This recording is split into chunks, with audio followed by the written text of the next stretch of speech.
How's everybody doing? My name is Anthony Brian Logan, and today we got to talk about Senator Rand Paul destroying Dr. Anthony Fauci during a Senate hearing.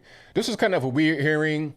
Rand Paul was, I guess, in the Senate chambers, but Fauci was at home, I presume, and he was either Skyping or Zooming in. It was really weird. But Rand Paul got out what a lot of us as regular Americans have been saying for quite a while. And not just regular Americans, but also other doctors aside from Anthony Fauci, okay? He's not the only guy that has an opinion about how to go forward as it relates to this whole situation that we're in right now. Now, before I go any further, let's go ahead and roll the clip. In this clip, you'll see Rand Paul give his 2 cents about what's going on and when we should open and what should open and a bunch of other things. Then you'll see Fauci respond. After we get done with that, I'll talk about what they said. I'll give you my 2 cents, my deep detail analysis, and then I'll wrap it on up with a nice bow on top. So without further ado, let's go ahead and roll it. It's important because in all likelihood is a good way of putting it. The vast majority of these people will have immunity. Instead of saying there is no evidence, the WHO kind of fed into this by saying no evidence of immunity. And in reality, there's every evidence stacking up. And in fact, a lot of the different studies have shown that it is very unlikely that you get it again in the short term. With regard to going back to school, one thing that was left out of that discussion is mortality. I mean, shouldn't we at least be discussing what the mortality of children is? This is for Dr. Fauci as well. The mortality between 0 and 18 in the New York data approaches 0. It's not going to be absolutely 0, but it almost approaches 0. Between 18 and 45, the mortality in New York was 10 out of 100,000. So really, we do need to be thinking about that. We need to observe with an open mind what went on in Sweden, where the kids kept going to school.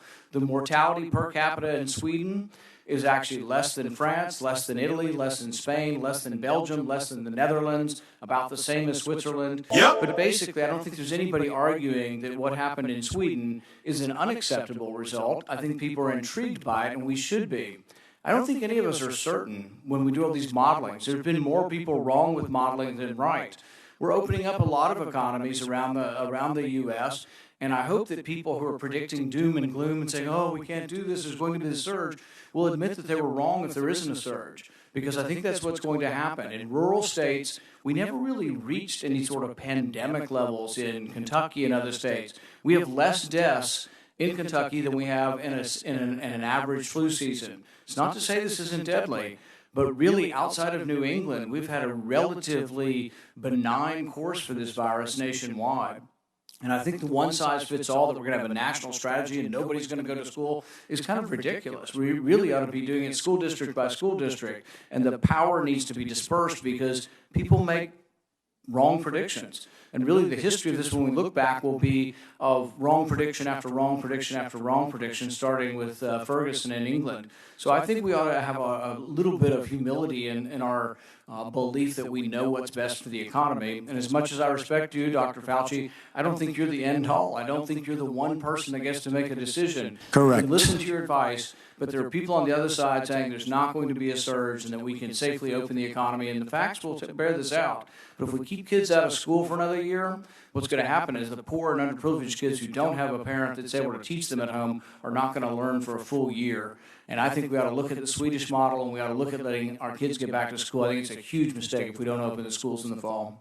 Thank you. Mr. Chairman, can I respond to that even though there are only 32 seconds left? Yes, and you might make it clear whether or not you suggested that we shouldn't go back to school in the fall. Well, first of all, Senator Paul, thank you for your comments. I have never made myself out to be the end-all and only voice in this. I'm a scientist, a physician, and a public health official. I give advice according to the best scientific evidence. There are a number of other people who come into that and give advice that are more related to the things that you spoke about the need to get the country back open again and economically. I don't give advice about economic things. I don't give advice about anything other than public health. So I wanted to respond to that. The second thing is that you use the word we should be humble about what we don't know. And I think that falls under the fact that we don't know everything about this virus. And we really better be very careful, particularly when it comes to children, because the more and more we learn, we're seeing things about what this virus can do. that we didn't see from the studies in China or in Europe. For example, right now, children presenting with COVID-19 who actually have a very strange inflammatory syndrome, very similar to Kawasaki's syndrome. I think we better be careful if we are not cavalier in thinking that children are completely immune to the deleterious effects. So again, you're right in the numbers that children in general do much, much better than adults and the elderly, and particularly those with underlying conditions. But I am very careful and hopefully humble in knowing that I don't know everything about this disease, and that's why I'm very reserved in making broad predictions. Thank you. All right, so you saw that, you heard that. Now, that was right on point from Rand Paul. He did an excellent job breaking everything down, talking about the Sweden model and just giving some common sense types of things. Because the main thing they were talking about there was potentially not reopening schools in the fall, which would be crazy. You're talking about what, a whole year of school or half a year of school not in session? I mean, how can that actually work? You got people that need to go to school, parents that are not able to just stay at home and be with the kids all the time. I mean, you're destroying the way that the country operates. So yeah, going to school should be a thing, and we should look at Sweden. It's funny how the left would normally be quoting Sweden as the model when you're talking about economics and socialism or whatever.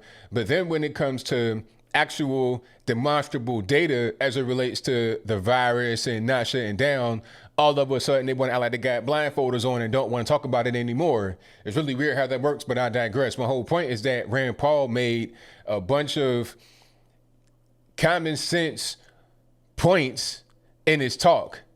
Now, people are attacking Rand Paul, talking about, oh, he's playing doctor on TV. Fauci's the real doctor. He's no doctor. Well, newsflash, Rand Paul is a doctor. He is an ophthalmologist, not an optometrist. It's a difference. Okay, an optometrist, they just check your eyes to see what kind of glasses you need, the strength or whatever. They give you a prescription for your glasses or contact lenses, whatever you wear. That's an optometrist. You can go to Walmart or whatever and talk to one of those. Rand Paul is an ophthalmologist. He does eye surgery, and he's a practicing physician right now. I think every year he goes to Haiti on a mission and does free eye surgeries. So this is a practicing physician. And let's not forget, Rand Paul actually had the virus and beat it. So I think he knows what he's talking about, all right? Just maybe he's not just some moron or some quack or somebody like that. You're talking about a practicing physician who has had the virus. And I don't think that he's not going to read up on what's happening and look at other people and see what they say. So Rand Paul is really on point here. Fauci is kind of a double-headed snake, in my humble opinion. That's just how I feel. And the reason why I say that is because you saw him here. He was a little bit more measured, a little bit more level-headed. I'm not the only voice. There's other voices out there, all this, that, and the third. But see, that's kind of his game. You see, when Trump is there, or when anybody that may be on the right are there with him, he'll be more measured. He'll be more complimentary to you as a person that he wants to agree with if you're on the right. You understand? So when Trump is right there, he won't say anything negative. Everything will be all positive. Everything will be all good. But then when he goes on the Sunday shows, when he's not around conservative people, or when he's not under the pressure to speak good about somebody that's right there beside him or across the virtual aisle from him, what he'll do is he'll trash people. And he'll do it kind of in a sneaky way. He'll give all these kind of crazy predictions about the death. And he's like super doom and gloom. We call him Dr. Doom. So he's a double-headed person. And then there's the whole Bill Gates connection. I won't go down that road. So I digress. My whole point is that this guy is not really good, in my opinion. Oh, I forgot about the big pharma connection, the remdesivir, the experimental drug that Fauci says should be the way forward. Rather than talking about hydroxychloroquine, which is a generic product you can get for like 10 cents, 20 cents a pill, you got to have this expensive IV treatment that's experimental, ain't been out that long, called remdesivir. He wants that to be the way forward. Does he have a big pharma connection? I believe that he does, especially through Bill Gates. So let's talk about that. He says he's not the only person that, is knowledgeable about it. He's not the only voices out there, but in many ways he is the only voice, because the people are listening to him due to the mainstream media propping Fauci up. See, the media and a lot of the leftist figures see Fauci as an anti-Trump.